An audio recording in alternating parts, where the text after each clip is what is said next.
Hello guys, welcome to the Trading Parrot. The FOMC didn't move the price that much, but we didn't have to wait that long until we started hearing about the tariffs news. Remember, in the beginning of the week, we said that we were going to have some elevated volatility this week thanks to those events. After all, we are still inside a squeeze and many things are changing.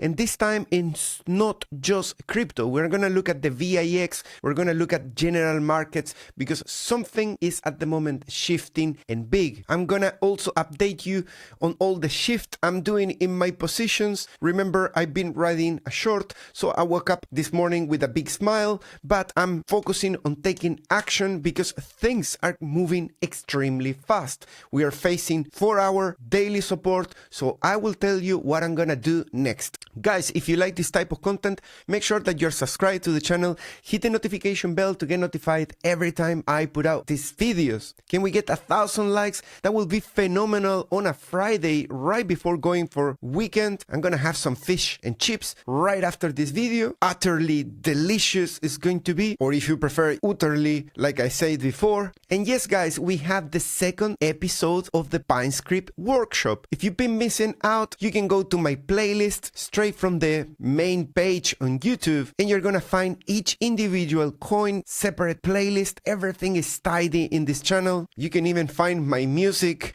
and the trading tutorials. That is the one that you don't want to miss. With my Patreon elite members, we are doing every Thursday religiously TA private sessions, and every last Thursday of the month we focus on technical stuff, on coding in PineScript, strategies. Very interesting episode. Do not miss it this weekend. If the boss allows you to take some time for yourself, spend it properly learning something good for you. And we got 24 days of the trading competition on 2bit. I'm gonna show you a video later with all the instructions and how it's going. We have Captain 5big, and I've seen many accounts on crypto Twitter calling out for this sort of retracement. They are basically finding in here an ascending wedge, which is obviously a bearish pattern. If it was to play out, it needs really to go to the mid 70s because these patterns typically retrace the full move. But anyways, there's always a conservative target. In this case, they are going for the conservative one at 96k,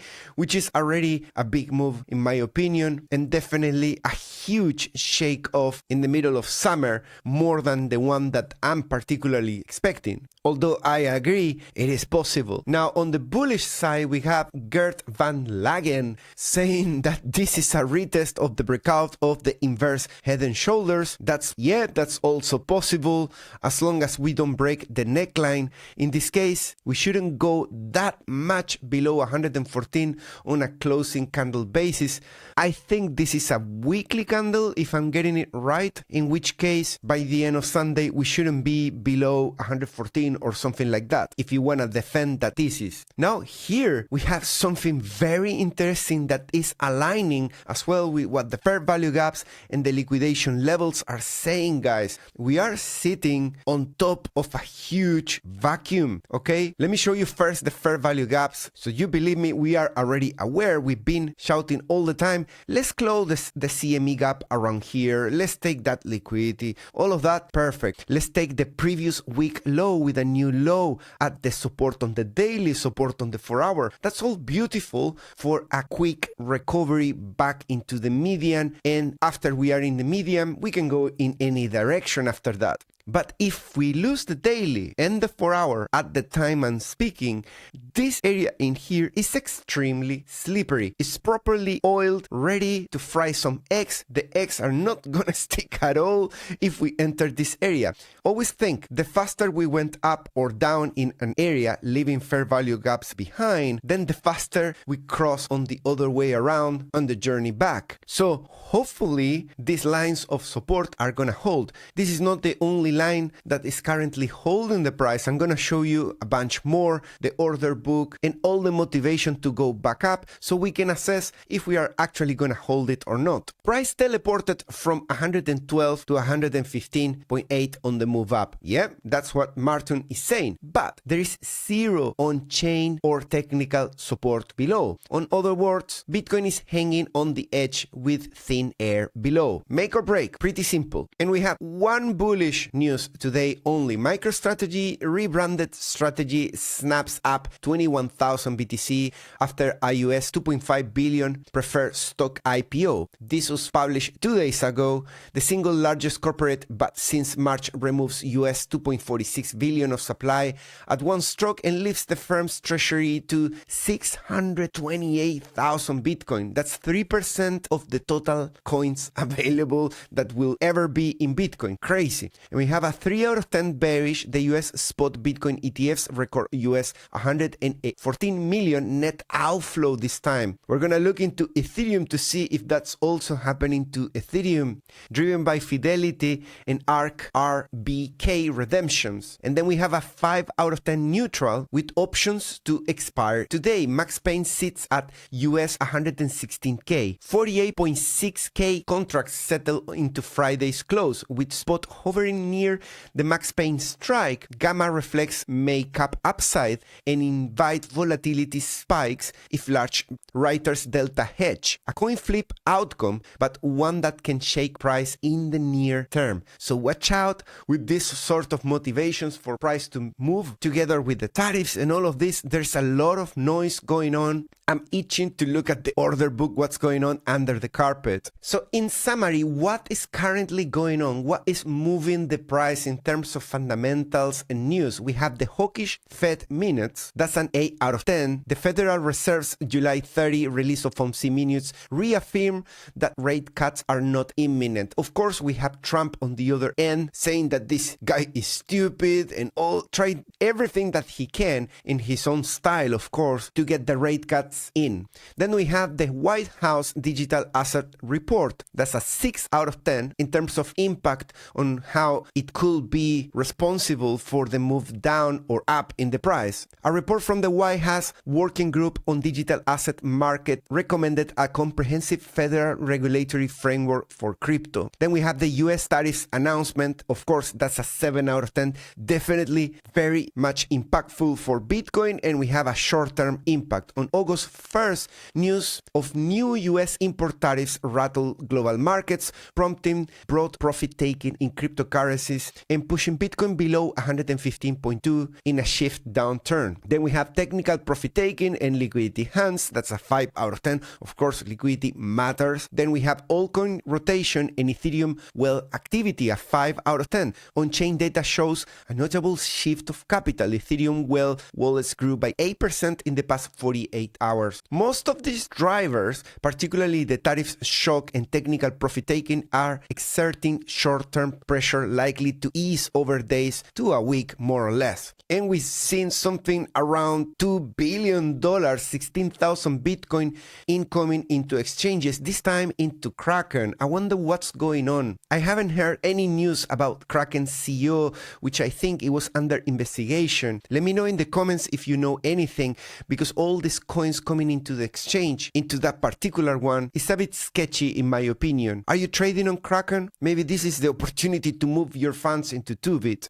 We have the unemployment rate coming in soon in just a couple of hours. Of course, that can also have an impact in the price because it's pretty much connected with rate cuts and inflation in this triangle of multiple aspects that can move the price. I still don't have a new reading on the RESVAL. I really want to see what the Fed is doing with their liabilities. The M2 has been coming down from here, as you can see from the 7th of July, and the aggregated open interest is still within the flag. There is no breakout or down, whereas the price is already getting closer to test the highs from before. In terms of CME gaps, After we took all the ones that were a close proximity, we step into closing the one below, the large one. And this, I will say, is now almost gone. There's still a little bit of gap, $450 on Binance, whereas on the actual CME exchange, there is probably less than $200. I have updated the Bitcoin status. I downgrade the 4-hour, but watch out with how I qualify and downgrade things, because I am shifting my position in a different way. Red doesn't mean take now a short, not at all. So understand that this reflects what's going on right now. It doesn't reflect this is the time to short. I've been shorting from the highs. My last entry was around 119.5. I'll give you a wrap up of my position later in the video, so make sure I don't miss you before that. Let's go with the 4-hour. We have broken the global support. Remember, I say that on the 4-hour, all I care after all this stupid noise in here is what we do with the two extremes. Whether we get into 83 or we get into 34, if we are just scrambling eggs in here, I don't care. So today I do care because we just pinch and we are sitting below the global support. And why is this important? Because I want to see if we reclaim 34 very quickly and then we go for these fair value gaps up until 117 and we hit the point of control. I want to see if from here we can do a move into 52. That could be a really great play, guys.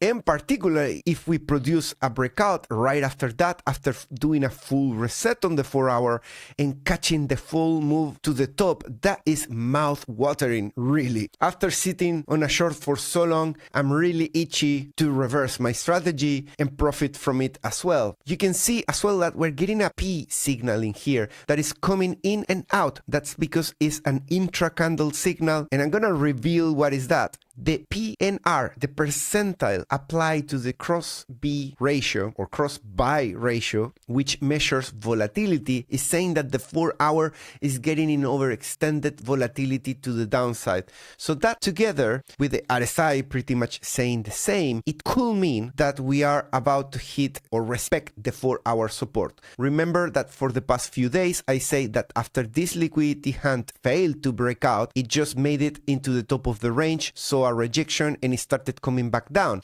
Then if you are coming back down, you are meant to put a new low and break the previous week low. Why? Because these people that long this area have their risk right there. And by coming in here, you are hitting that liquidity, taking it. And if you don't believe me, use tools like Trading Different. That liquidity was very clearly sitting in here. So if we were to go lower, I don't know in which direction the price is going to go. Here, this channel doesn't do any forecast, okay? If you need a forecast up or down, there's plenty of other channels. In this one, we don't do it. We make money in a different way. We don't know if we're going to take this or that, and we still make money. If you want to stick around in the channel to learn how we do that, that's a different story. Humble down, sit down, take notes, learn, study the price, and you're going to understand how to make money without knowing where the price is going to go. We didn't know it was going to come here. We just knew that there's liquidity there, there's a CME gap, there are fair value gaps, and that it was more likely that if we are going down, that we're going to put a new low because there is a lot of liquidity there and there is a lot of motivation to go to that area. Now that we get all the signals in here, it's starting to look sweet to take it on the other way around, even if this ended up being just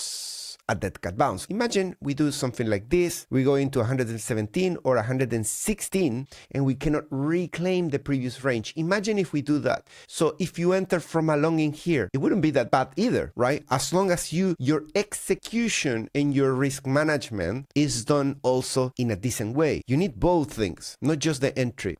And I say yesterday, we are about to get CPR levels. Here they are. CPR number 1, 114.159, 114.694, and 115.229. 3 levels. And yeah, Bitcoin doesn't like to stay virgin. So every month it goes very quickly into the CPR levels and it checks with that. It loses virginity is something that you may want to change the channel or maybe validate that you are a grown-up, since that is becoming the hottest topic at the moment. But this is what's going on in here. here. It's losing virginity in front of your eyes and you're not watching the Animal Planet, and it's not awkward at all. We were expecting to get into here. Look how perfectly we test the SOPR pivot. My God, this is crazy. Now, let's zoom out and let's observe what the month brings. We have the pivots right there sitting at 114, defend them, and continuation to upside. After all, in the previous 2 months, we've been testing the resistance.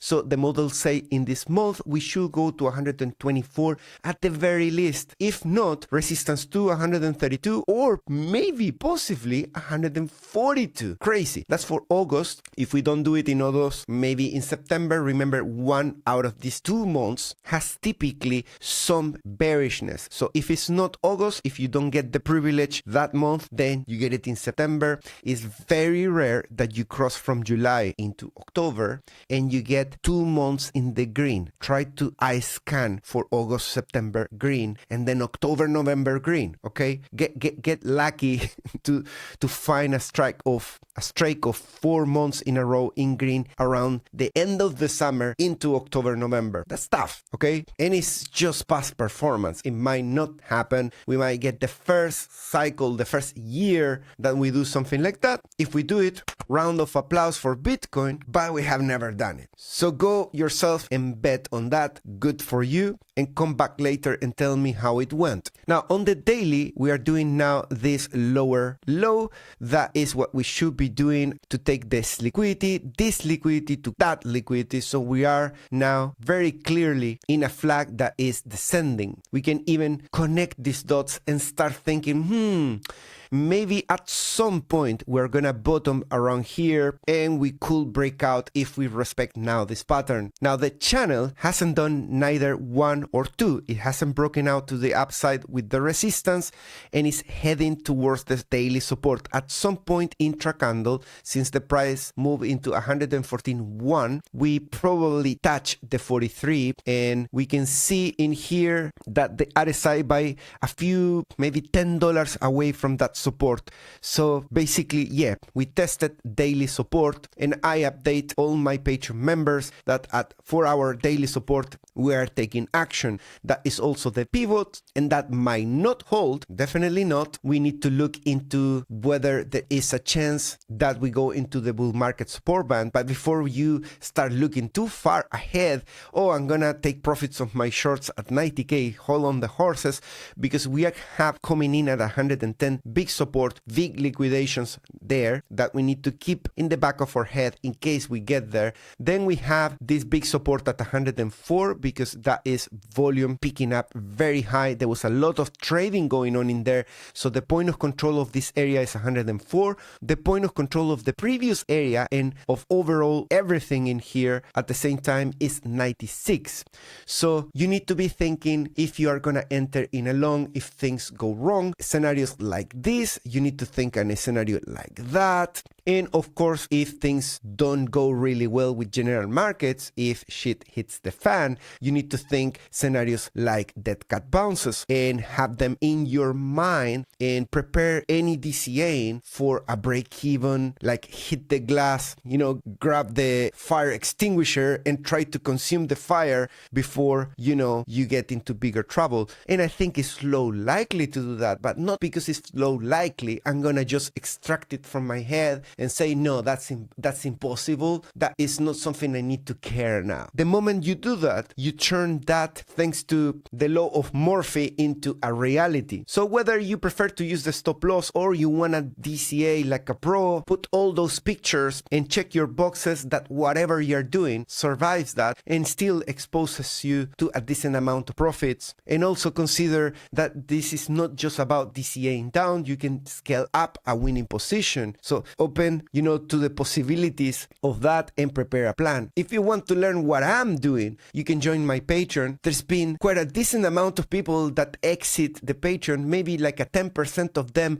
at the end of the month, thanks to all this sideways price action. And it's funny because they exit right at payday, which really represents how retail behaves. They exit right before they have the chance of taking profits. If you think you can stick around for longer than retail, you're welcome to join. The link is in the description. And yeah, by the way, we haven't lost a single deal in a year because we trade very conservative. We don't overtrade. There is not a trade every day. So if for you the Patreon is valuable only if you get a signal every day, that's not for you. If you want to trade with over 3x, well, that's not for you either, unless you want to do your own thing while watching what I'm doing. We are here to preserve capital, survive bull and bear markets, and learn from the experiences and from the mistakes. And yeah, guys, we are with very little number of longs. That's another alpha for potentially tipping the toe into the opposite direction. And there's been a lot of profit taking now on Ethereum. This is pinching now the top band of the SOPR, and this is forming a double top in there right underneath 4K. 4K is a big resistance. I am not saying that the technical target of this is really going to go into 3.2. There is a possibility, but remember, my primary thesis on Ethereum is that the SOPR goes all the way into 120, just like we did in this area in here, and that can bring the price into 4.6. But that doesn't mean that there won't be shake-offs, just like there were very painful ones that lasted for 12th of May into 26th of June. That is longer than a month, just sideways with very painful moves down into 2K. So maybe this one is going to also come down. Who knows? I don't know the future. But on Ethereum, I'm really itchy to rebuy what I sold. I've been telling you, I am distributing beautifully Ethereum at 3.8, at 3.7, at 3.5. So all I need is Ethereum now to go maybe 3.5, slightly lower, and I can rebuy the whole thing and have a lot more of Ethereum to ride up. And on the monthly, we close RSI. I'm gonna give you the number. This is ridiculous, guys. We close RSI at 70.1. We wanted over 70. We went slightly getting close to 71, but we ended up closing like this. So this constitutes 1, 2, 3, the fourth month that we are over 70 on the RSI and the full bull market for Bitcoin. And it's miserable because the previous time we spent multiple weeks in a row, number one, multiple months, I'm saying, and we managed to get into the 95s, into the 88s, and we should be getting into the 77s, but we still don't do that. Now, since the month closed at 70, we are above 70, so now we have the right to get a 71, a 72. Hopefully, the bearishness of August, if we get it, or the bearishness of September, is enough to get us, to push us down to liquidate people intra-candle within the month, but by the end of the month, we stay above 70. That is the last resource that we have to build a hill right here that looks slightly in the green, just like the previous cycles, so we can achieve, you know, that bullish time closer to a blow of top thing, the last run if you want to. The hash rate has recovered pretty significantly after pinching the lower percentile bind at 700 million. Now it's sitting almost at 1 billion. So that is fantastic because with the price coming down, typically after pinching very low levels of hash rate, you are standing on an area where you should be looking to buy some dips. I'm going to show you every time that happened. Those are represented by all these P in the past. And you can see P, P, P, P, P, P, P. And you can also see it in the hash rate in here. Every time we get this green bubble, you know, the price also goes up. The worst signal was this at the top that had an upside from the moment it triggered of around 15% at the top of the cycle. So not a bad signal in terms of past performance. And yeah, guys, after getting shorts liquidated constantly, we've been repeating like a parrot every day, shouldn't we get some longs liquidated? And yes, we got some pretty decent amount of longs today liquidated. Let me show you. We got around 700 million. And you can see how many dudes with $1 million getting liquidated in the long.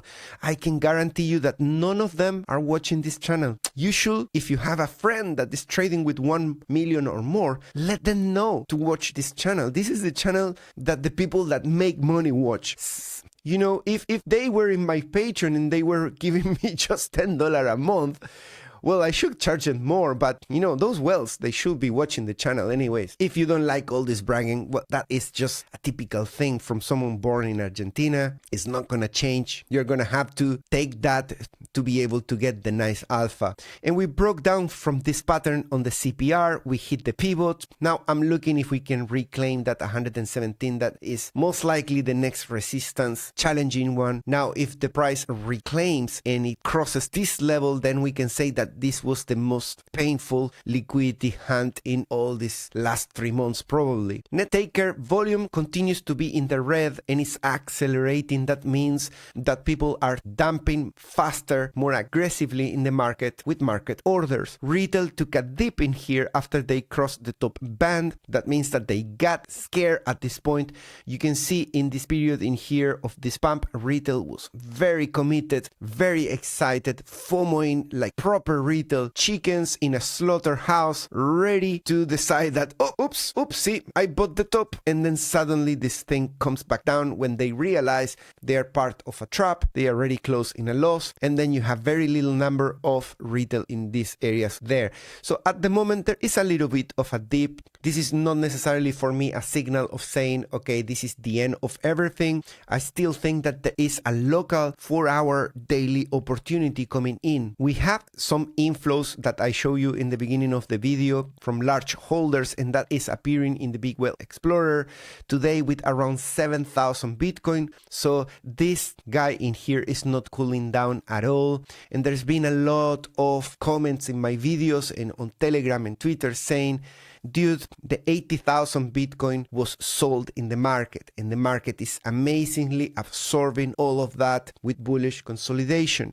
And I say that I remain in my position of not believing that they have sold everything. I think that these companies sign paper and publish, we will do it. Yeah, it's signed. There's a lawyer that puts a stamp, they publish it in the website where we sold all the 80K. They just hand it over to the exchange. Now the exchange sells it in an efficient way that they don't need to put it in the legal stuff, neither they need to tell you the truth or anything. If they want to sell that in a more efficient way later using any tricky way over the counter, or if they want to do it in small chunks within a period of 15 days, they're not going to tell you that. If you want to be that naive person that believes that, I think this market is not for you guys. Like I show you so many times, every time that we get distributions of this size, we get some little pullback.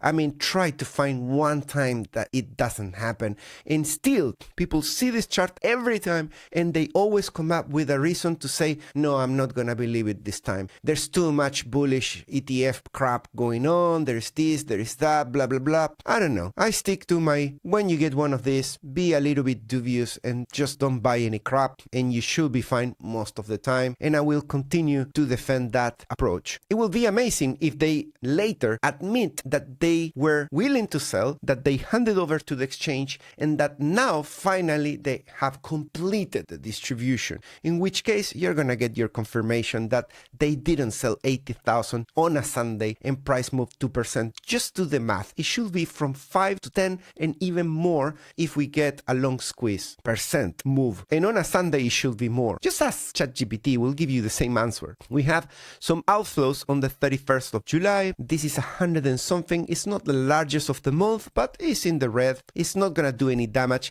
And on Ethereum we still have inflows, but we continue to have smaller chunks compared to the hundreds that we had mid-July. Now we are on 5, 17, you know, it's kind of a little bit more reserved. We are at 65 on Fear and Greed Index, and Cerberus continues to be in the warning cell, golden cell. We just liquidate this chunk. There is very little left over, slightly below 114K. I am very, very, very attracted to see if we can get into 121 by building a long, but that might take longer because we got incoming the seasonality of Bitcoin in August, September. So maybe there will be like a move up, but not necessarily it will get straight into 121 in just one attempt. So maybe it's worth adjusting expectations and being a little bit less on the, yeah, of course we have to go there next immediately.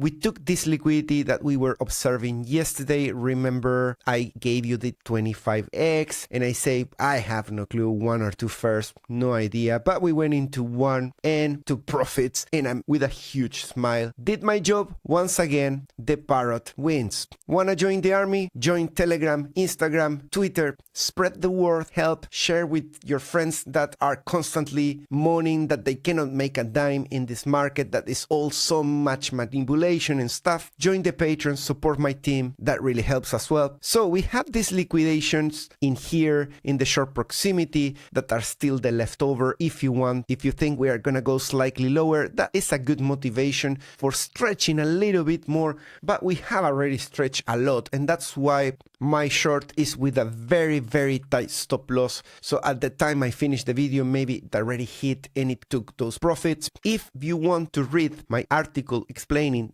day by day every time I did a change in the past position, you can now read that public article. It's completely public to see what I did in the past. You see the comments of the people. There is no bullshit in this channel. My new position, of course, is private. The details and all the explanations, people ask me questions and I reply. If you want to access that, that's part of the Patreon. But everything I say there eventually lands in a video, so everything turns very quickly into public, and people also spread the word around. You're literally supporting the channel, basically. So one question I have is this the most that we can liquidate and we need to now go back into liquidating shorts? I wouldn't say so. I think there's still room to liquidate big longs on the way down. Even if we go now back up into 117, that will be a small liquidation of shorts. Then if that rejects, then you get another leg down. And the next leg down, if we do it, should get into the $1 billion.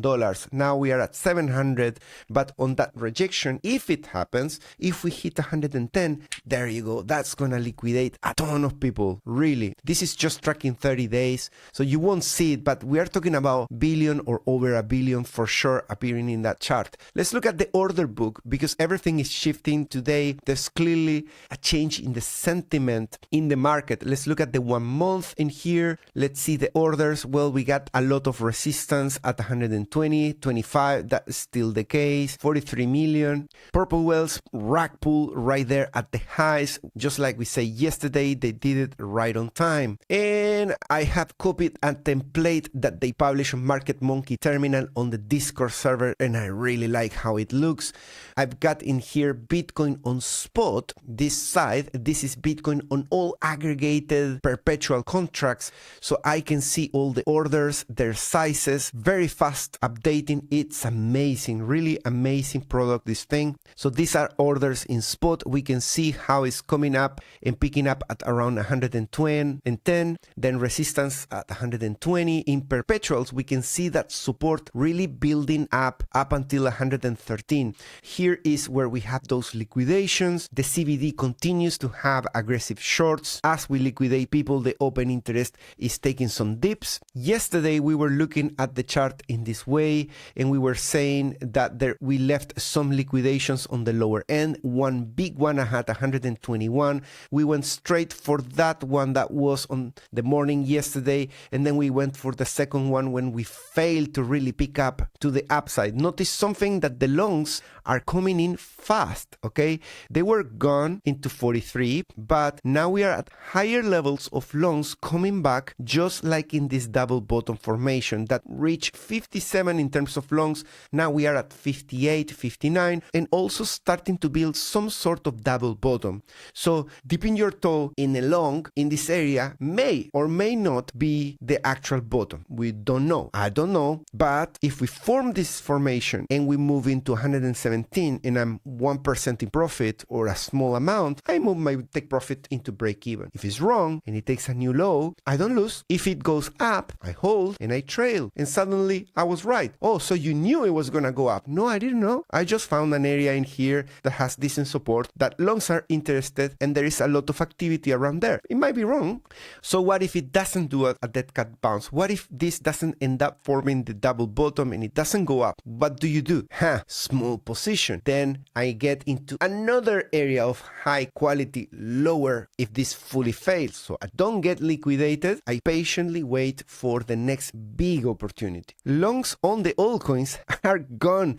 Look, in the past 3 months, all this bullishness of the altcoin season that reached levels of 78 in percentile of number of accounts that are in a long in USDT-M, they pull back just from where they started, just flat back. So we have these fair value gaps in here to the upside. Those are the ones that we need to analyze whether we get a recovery or if this is just a bounce, just like this one that just reaches an area like this and then puts a new low.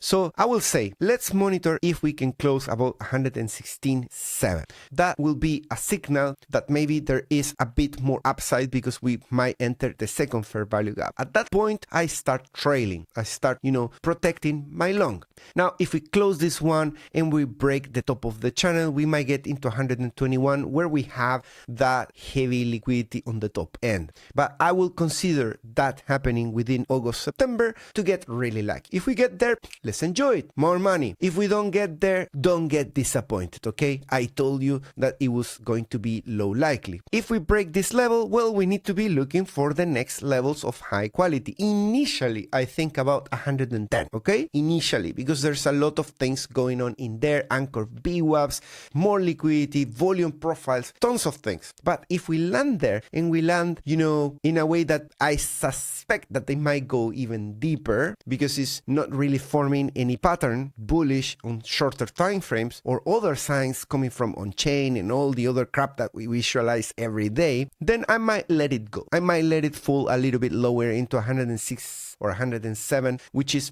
my second order or my second area of interest, if you want. So I really want to wrap up my position, what I've done, what I'm planning to do, and I want to talk about general markets. But before that, I'm going to show you a very quick video. If you're not interested, just skip the video or check the thumbnails to skip straight into what's important. I'm also going to look into Bitcoin dominance as well. I think it's important.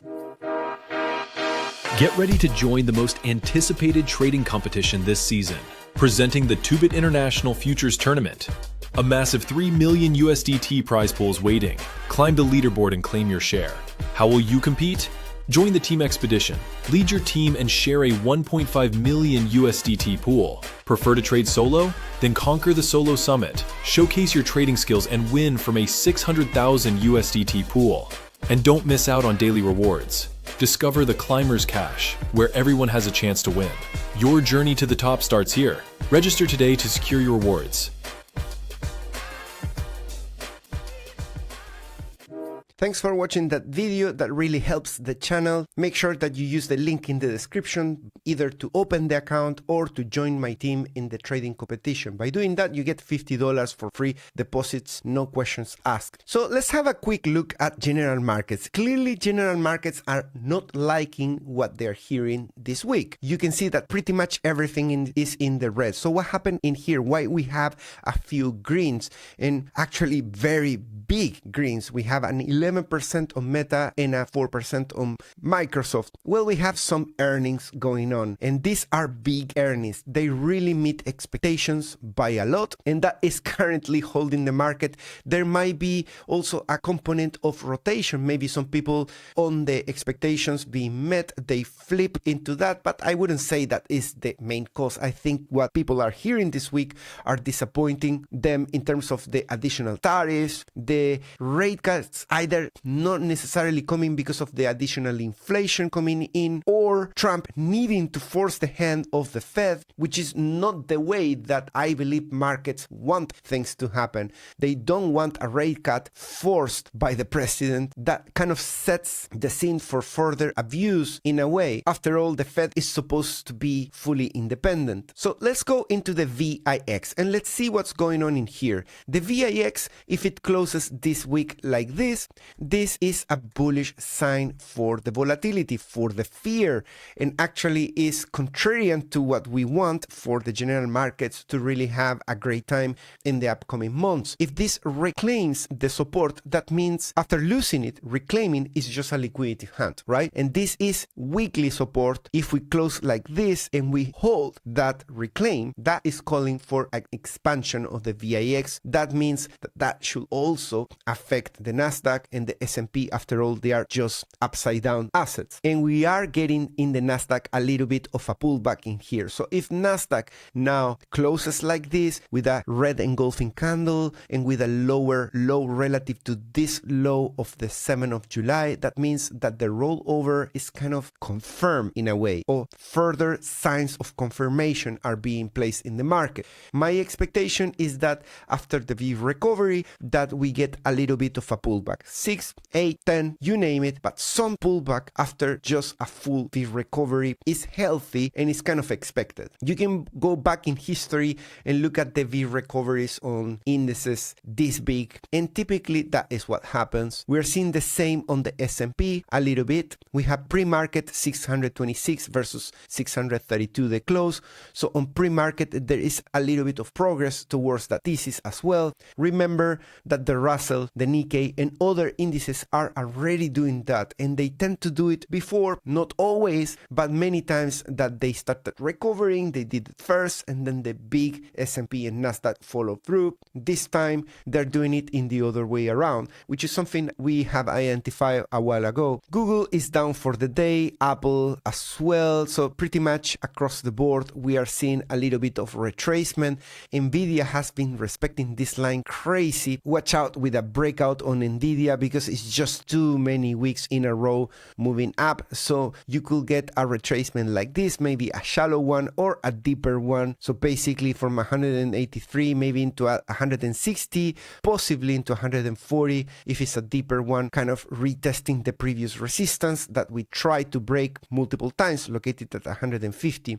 Amazon as well has had a hectic move up, but now is pre-market 216 from 234. That's a big move down. That is why probably Bitcoin is also retracing. Remember that Bitcoin doesn't decide by itself. He is pretty much coupled with the indices, and only small lapses of time it is not fully coupled. It does his thing, goes for holidays, but then at the end of the week it comes back and reclaims the coupling.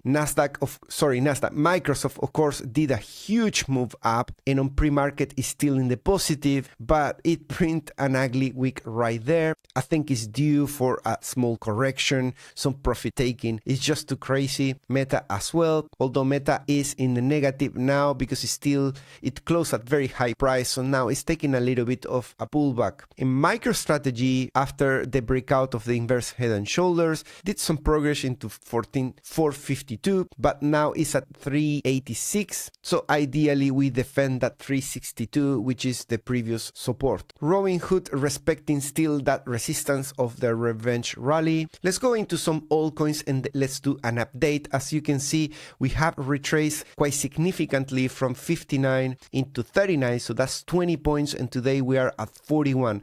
That means that Bitcoin has been pushed back down in the ranking of top performers in the past 90 days. For the day we have quite a lot of red. This week had multiple days in the red, and we are not breaking out on others BTC just yet. We were above the line, we were getting pretty excited, but we saw a rejection so far this week. And what I'm not liking at all is really to see the USD dominance against total 3 to be above the neckline of the breakdown. So this candle in here, previous week, that retest of the neckline of the lost support is bullish towards going lower, and therefore rotation into altcoins from USD to target that 20 and that 16%. But this green candle in here, ideally by the end of the week, by Sunday, it closes below 23.25.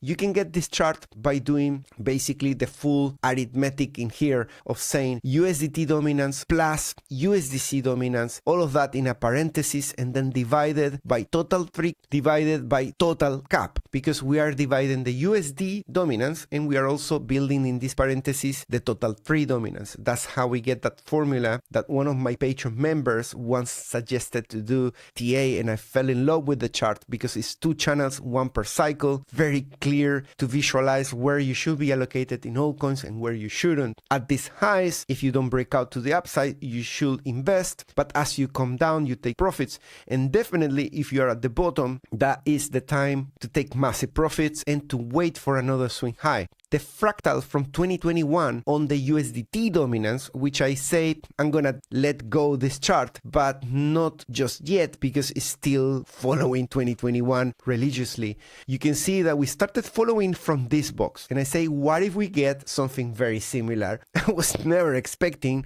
that from March in 2025, then after 210 days, we are still following the stupid fractal. And look how perfectly we were here saying, well, now we should go up. And we did go up, and we did it overlapping with everything we did in 2021 on the USDT dominance. And then we came back down in here, and we said, we're going to go now into 5, and we did go. And then we're going to go lower, and we did go into 4. And then once we are here, we say we are running out of time for this to exit up. And exiting up is not enjoyable. That means that people are going back into USDT.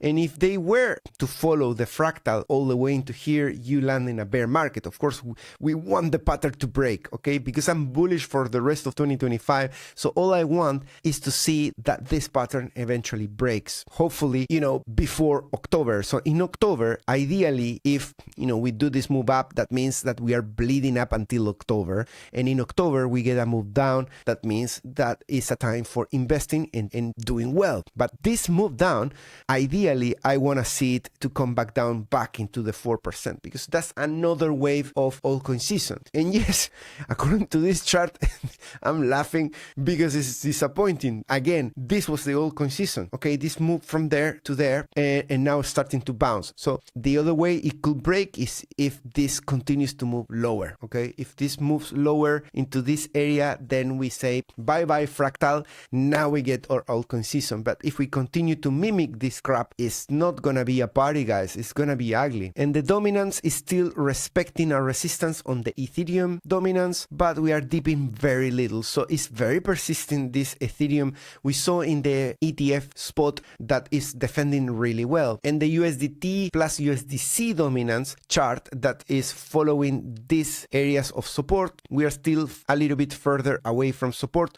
So there is some headroom for this to come back down 13% and allow still the altcoins to perform a little bit more. Altcoins perform all the way up until here, and we need maybe a little bit more of additional upside, but watch out. Good things is that the USD dominance is breaking down in here, so there might be a sign that there's further continuation down and altcoins can breathe more. Dominance is trying to reclaim the lost support in here, so if we close the week like this, there is still hope for the altcoins. If we did a move way higher in here, then we're calling for a full move into the top of the range, and at that point everybody is smashed, all the longs. If we close slightly above like 48, I still think that there is a chance to come back down and to have some altcoin season. Ethereum, we wanted to defend the breakout. We have this resistance line. Some people put it horizontal and say that is 4,000. Well, depends if you're trading the range, that could be valid too, but this resistance in here, downward sloping, has been broken and we closed the month above it. That is a big merit for Ethereum. Bravo. We hit the resistance by the dollar monthly resistance. We gave it to you, $4,000, took profits all this area. Now Ethereum should defend 3,470 at that point, start buying or around that area, of course, and let's see if we can break out from here and have some additional upside later this year or maybe next month, who knows. With this move down of the price, I want to see how things are looking for the ratios on Bitcoin. We haven't done an update. This one looks like very similar to what we did in October 2021. Still, you can see in here it reclaims the trend line and now pointing down. So watch out for that. That is not very bullish looking. This one, if we close like this, the week, which is against the VIX that is finally picking up, is showing that this could turn into a fake out move to the upside, a bull trap. You can see it if it closes like this. That's what this particular ratio says. The Nasdaq ratio doesn't say anything really. We are just here in the middle of the range, no breakout, no breakdown. But against the dollar index, we are seeing another fake move to the upside, guys. Okay, watch out with this one. Closing like this says that the breakout and the 1, 2, 3 weeks that we spent outside as a proper breakout, that is challenging everything that Bitcoin has ever done. If this was to succeed to the upside, we were about to do something that we have never done in Bitcoin. So by failing, in a way, it's kind of defending the thesis that once we are in a channel down with bearish divergences in Bitcoin, we stay there. Okay, so this is a point for that particular model. The only one that is still holding is the Breakout. This is the Federal Reserve's balance sheet in which we are still defending the retest. But for this chart, we need to look at it again. We need to look again once we get a new reading from the Federal Reserve. We still don't have one. We are still like this. Let me refresh. Typically, we get it on a Friday. And as far as I know, oh, maybe we got one. This is 21st of July and this is 28th of July, pointing down. So there you go. Well, if I see another reading, I will let you know. But so far, it's the only ratio that is still defending the breakout to upside. So keep that in mind. And remember, if we do against just USD, this one never broke out. So it's those ratios that allow Bitcoin to break out. And it was really getting me into scratching my head. What the hell is going on? We're doing something we've never done. Are the people correct that Bitcoin is gonna enter a super cycle and all that stuff? Maybe, but well, today we are seeing that possibility is a little bit more vague. Guys, thanks so much for watching. Hit the like, write down a comment down below if you want to continue watching this sort of content, and make sure that you give a like as well to the Pine script. That is a lot of effort to prepare, and we are putting it for free to the public. If you appreciate that, give us some love as well. Thanks so much and enjoy your weekend. I'm gonna head off now to have some fish and chips, to drink some beer, and to see the sea, touch some sand, and enjoy the life, enjoy the profits. You should too. Bye bye.